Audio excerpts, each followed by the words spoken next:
Hello friends, welcome to அபியானந்த் life. இன்றைக்கி நம்ம சாதத்துக்கு ஏற்ற மாதிரி மஷ்ரூம் கிரேவி எப்படி செய்யறதுன்னு பார்க்கலாம். ஒரு ஜாரில் 2 தக்காளி சின்னதாக கட் பண்ணி போட்டுக்கலாம். ஒரு 1/4 மூடி தேங்காவை சின்ன சின்னதாக கட் பண்ணி போட்டு கிரைண்ட் பண்ணிக்கலாம். கிரைண்ட் பண்ண அப்புறம் ஒரு கடாயில் 2 டேபிள் ஸ்பூன் எண்ணெய் சேர்த்திக்கலாம். 2 பட்டை, 4-5 கிராம்பு, சீரகம் ஒரு 1/4 டேபிள் ஸ்பூன் சேர்த்திக்கலாம். சீரகம் நல்லா பொரிஞ்சதும் ஒரு வெங்காயம் ஸ்லைஸ் பண்ணி வச்சுருக்கேன், அதை சேர்த்திக்கலாம். நல்லா வணங்கினதும் 1 டேபிள் ஸ்பூன் இஞ்சி பூண்டு சேர்த்திக்கலாம். பச்சை வாசனை போகிற வரைக்கும் வணக்கி எடுத்துக்கலாம்.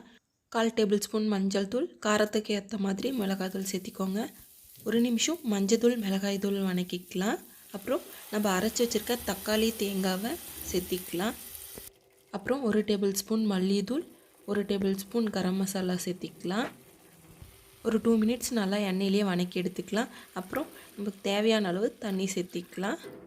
அப்புறம் நல்லா மிக்ஸ் பண்ணி விட்டுக்கலாம். நான் இன்றைக்கி 1 பேக்கெட் காளானை நல்லா வாஷ் பண்ணிவிட்டு மீடியமாக கட் பண்ணி வச்சுருக்கேன், அதை சேர்த்திக்கலாம். தேவையான அளவு உப்பு சேர்த்திக்கலாம்.